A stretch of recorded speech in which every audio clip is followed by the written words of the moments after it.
Tonight on the Northwestern News Report. New year, new laws. How state legislation could affect your life here in Evanston. Plus, Tipflation, how the pandemic shifted tipping culture, and what you should keep in mind visiting local businesses. And it seems winter is finally here. A look at the weather ahead and reactions from students on the first snow of the season. Those stories and more tonight on the Northwestern News Report. It's your news right now.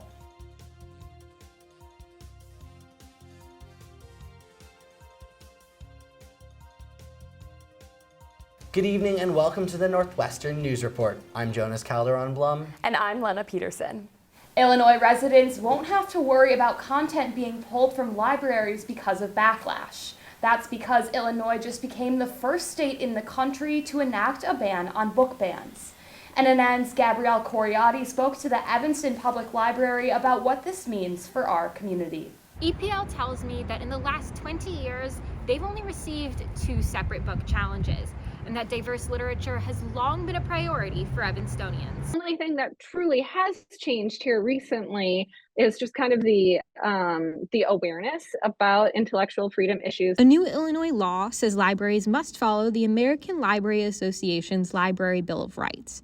That document says materials should not be removed because of partisan disapproval and prohibits the practice of banning specific books or resources. EPL's marketing and communications manager, Jeanette Sturgis, says they've followed these guidelines for years. Selecting books and other materials for our community based on the best judgment of our highly trained, skilled library staff and our collections development manager, and not influenced by what may be going on in the national conversation right now, has always been there. The increase in book bans happening nationwide disproportionately impacts minority authors. According to the American Library Association's list of the most challenged books of 2022, out of the top 5 most banned books of the year, 4 were written by authors of marginalized identities. In this community, we believe strongly about the importance of diverse voices being represented. If you're looking to read more diversely this new year, EPL's librarians are happy to turn the page on some recommendations. Gabrielle Coriati, Northwestern News Network. We'll have more next week on the Northwestern News Report on some of the library's recent fundraising efforts and what kind of support they're hoping to see from the community.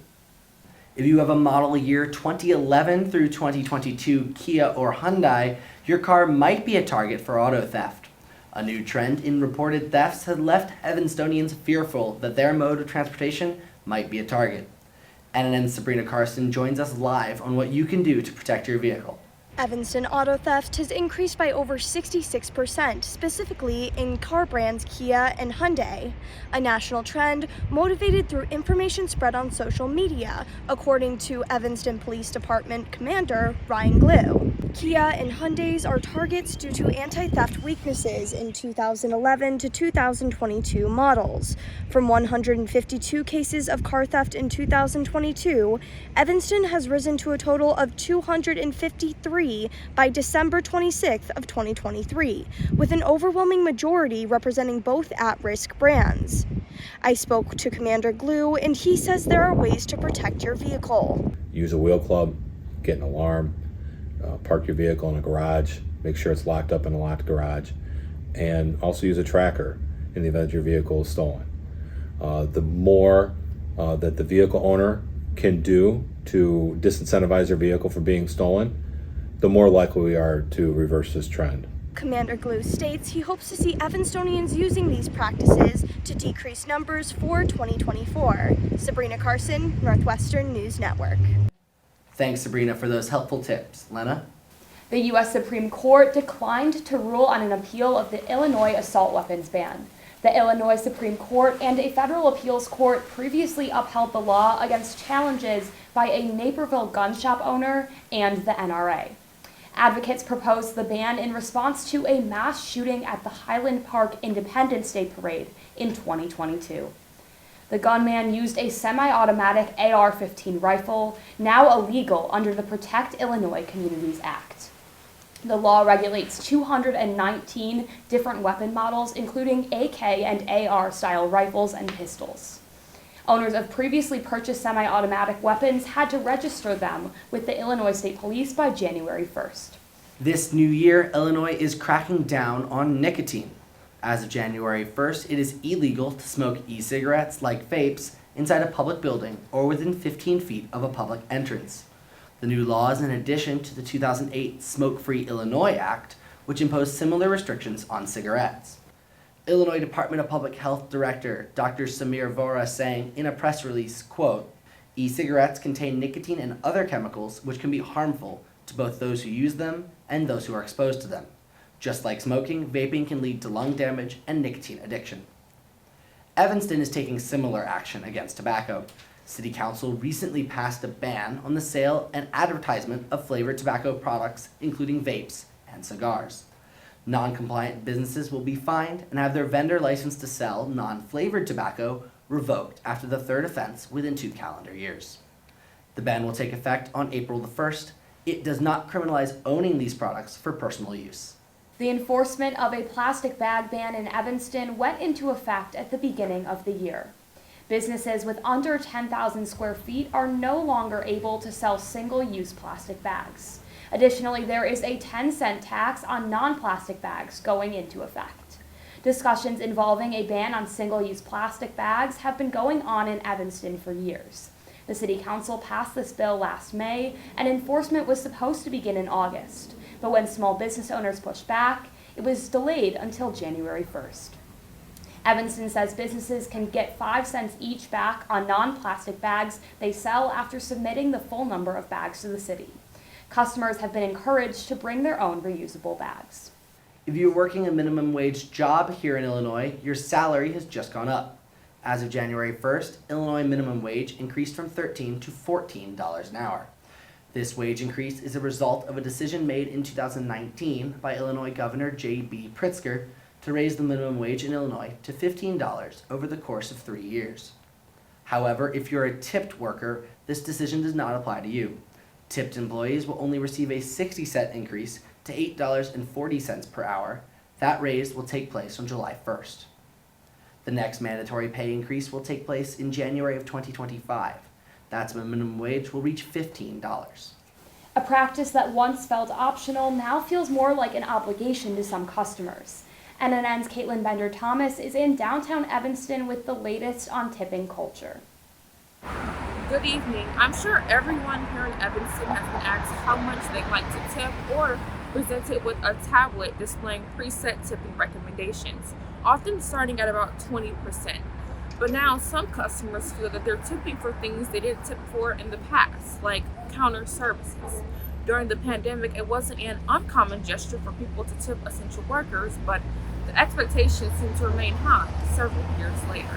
I spoke with a few residents who feel that they shouldn't feel pressure to tip, and rather the pressure needs to be on the employers who aren't paying enough. I wish we would get to a point where we didn't have to tip so people could earn a living wage. I think it would be better off for everyone and less confusing. A Pew Research survey found that about 7 out of 10 Americans felt that tipping was expected in more places today than it was 5 years ago. Reporting in Evanston, Caitlin Bender-Thomas, Northwestern News Network. I know I've seen the impact of this tipping culture shift. Thank you so much for your excellent reporting. So Jonas, how do you feel about tipping? I'm not the biggest fan of tipping, especially when, if it's self-checkout, I don't want to be tipping. What about you? I agree. I do like to tip baristas sometimes, but I agree that at a self-checkout, I'm not going to tip. Yeah, that totally makes sense. And coming up, football season ended its year with a jackpot in Las Vegas. We've got the details on the Cats' victory right after this. 1, 2, 3, 4.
I'm Kelly McEvers, founding host of the NPR podcast Embedded.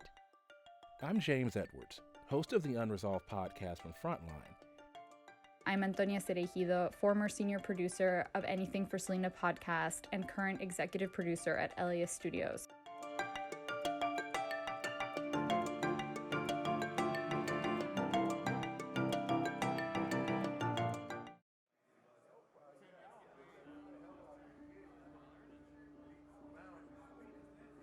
My narrative since I've been locked up and kind of made my transition has been like redemption, accountability.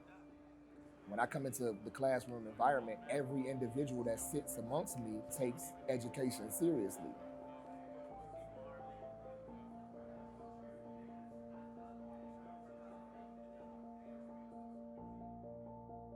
Last night's national championship game marked the end of the 2023 college football season.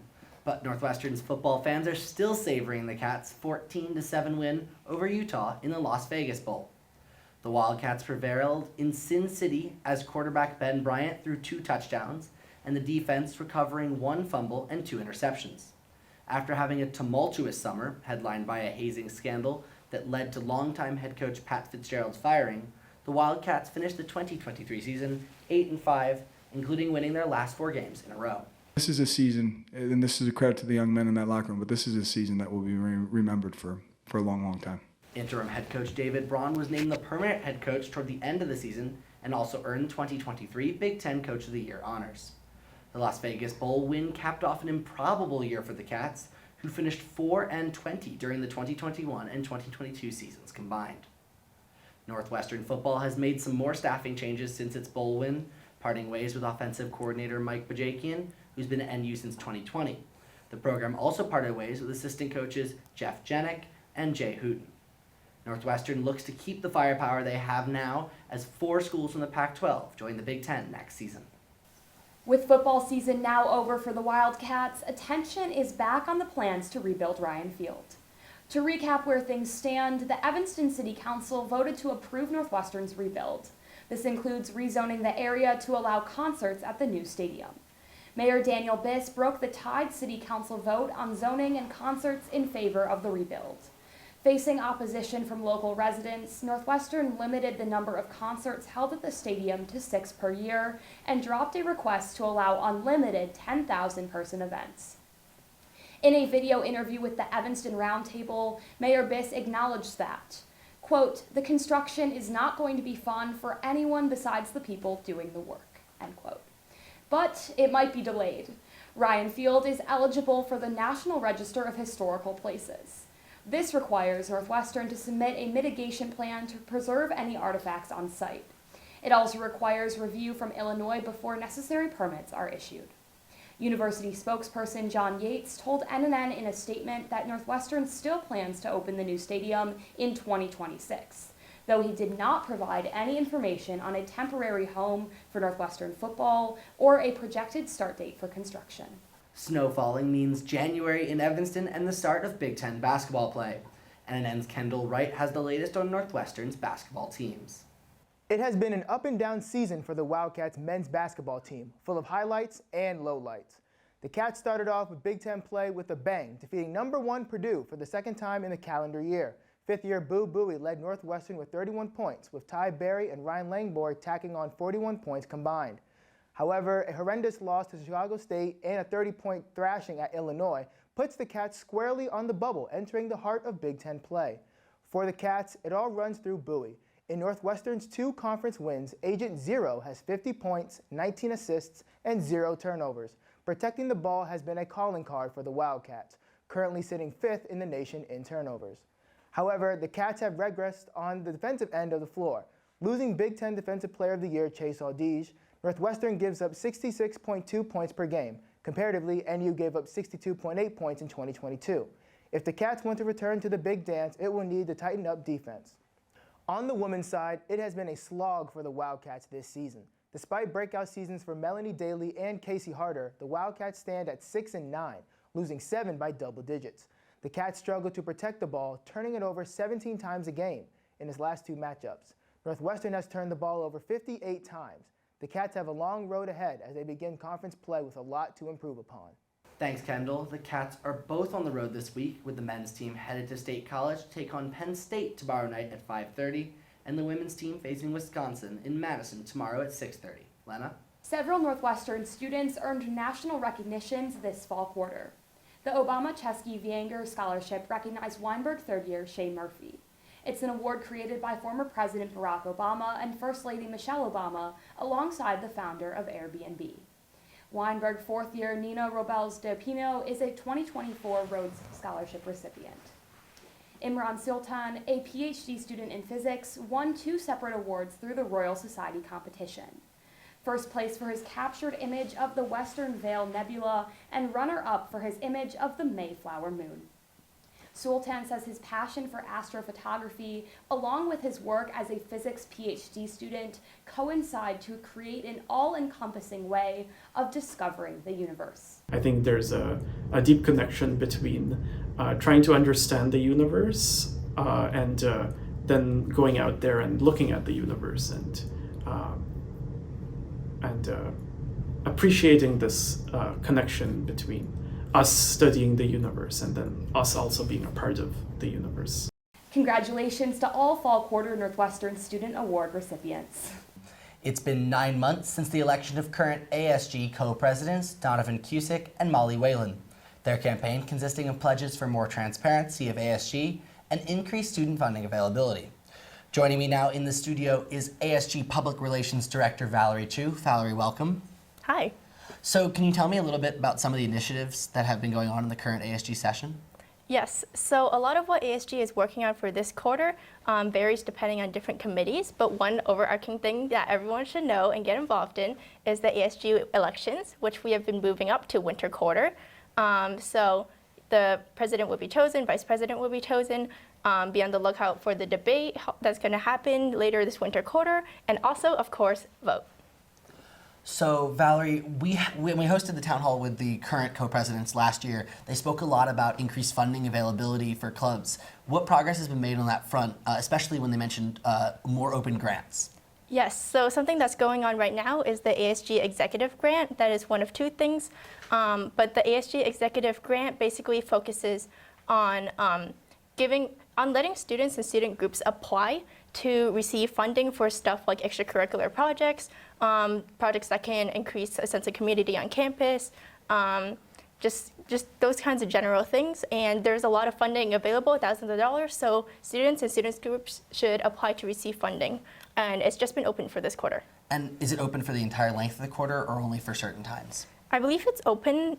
It's open starting now, and you should apply as soon as possible to get funding. So another big focus of the town hall was transparency, and the current ASG co-presidents had promised that they were going to open up the books of ASG so that the finances were more public. Has that been done? It doesn't seem to be on their website, so what's the update with that? Finances is not something that I can currently speak about right now. Yeah. Okay. Well, Valerie, thank you so much for coming on. Valerie Chu is the is the Public Relations Director for the Associate Student Government. The Northwestern News Network will host an ASG debate for the candidates this coming winter. Coming up after the break, I'll have your forecast.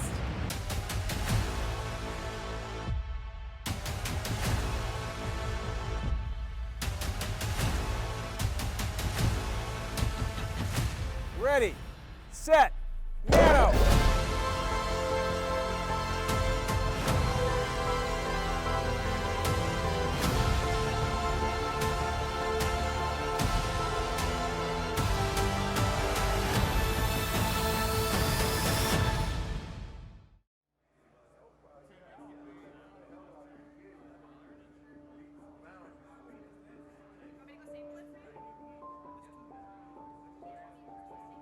Trying to work my way out of the prison system was the most difficult challenge of my life. It only became tangible once I became a Northwestern student.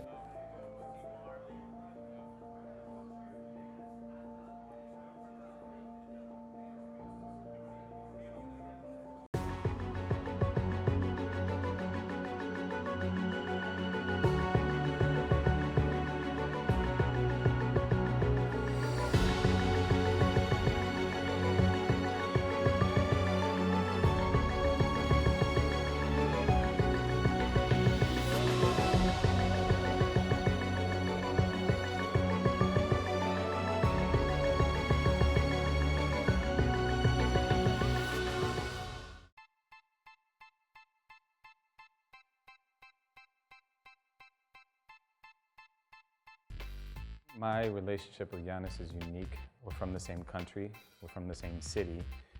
Being a Northwestern alum, I think, has tremendous advantages in the sports industry. To me, that community, it's been with me for 20 plus years.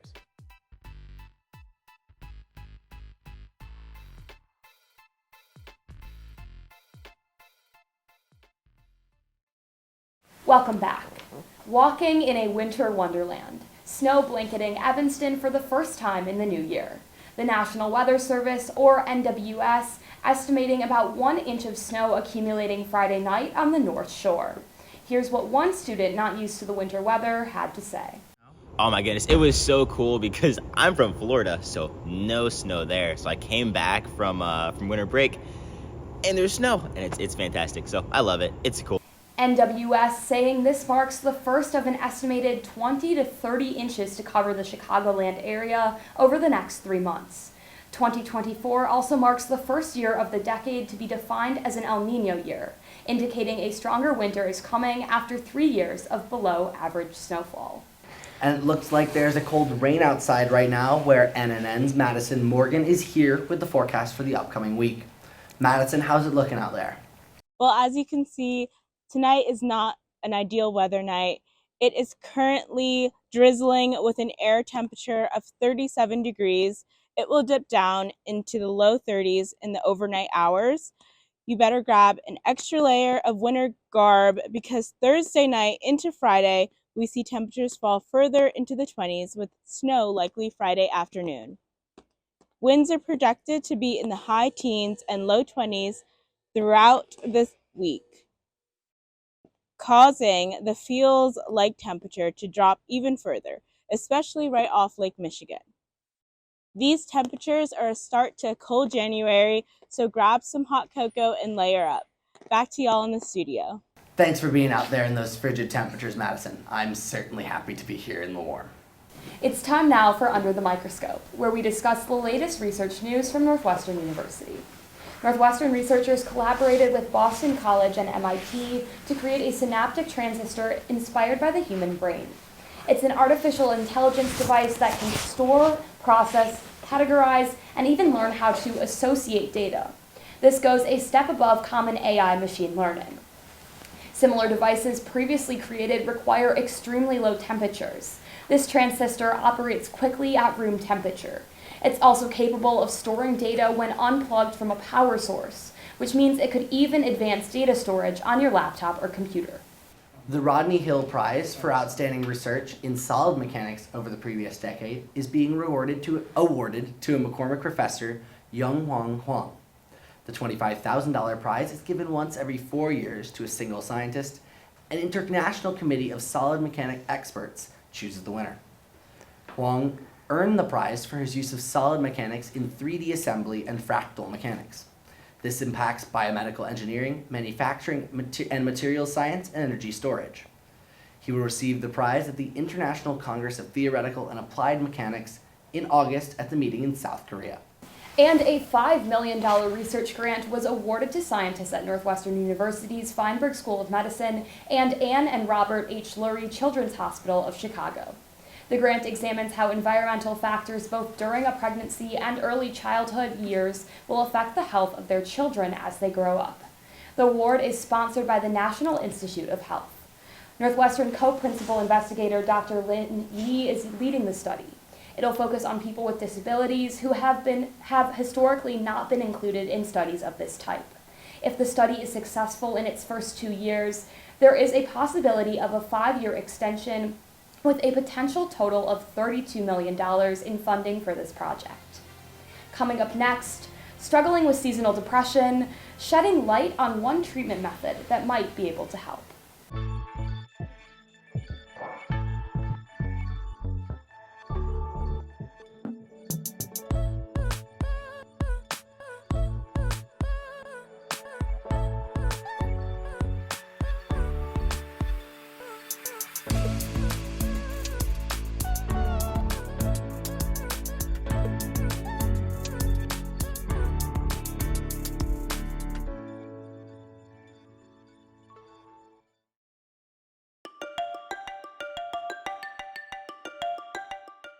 I'm Kelly McEvers, founding host of the NPR podcast Embedded. I'm James Edwards, host of the Unresolved podcast from Frontline. I'm Antonia Cereijido, former senior producer of Anything for Selena podcast and current executive producer at Ecigarettes Studios.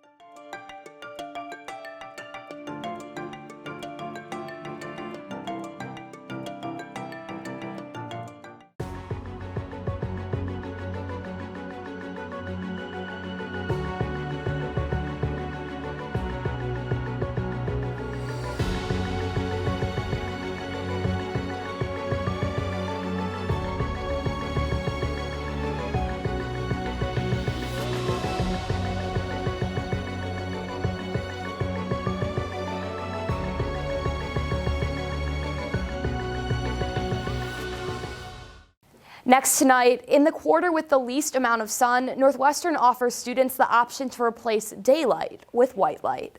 NNN's Isabella Lisco heads to the Wellness Suite to shine a light on the treatment.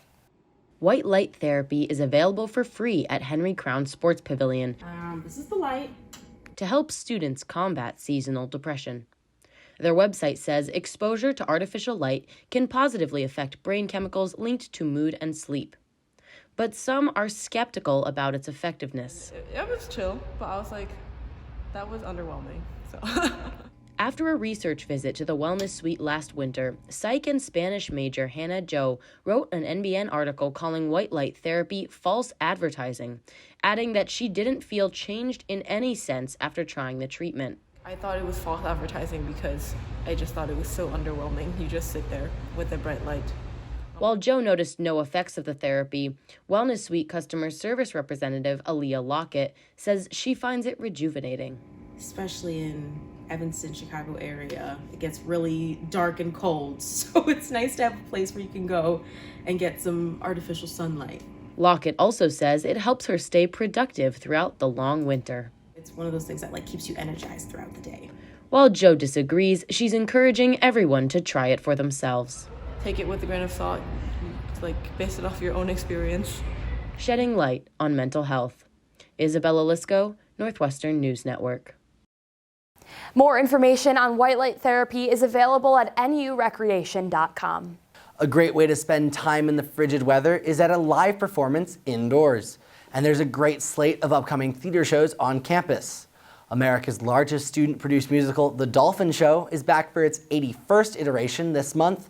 It features Kinky Boots, the Tony Award-winning musical that tells the story of a man who inherits a shoe factory from his father and must form an unlikely partnership with cabaret performer and drag queen Lola to produce a line of high-heeled boots and save the business.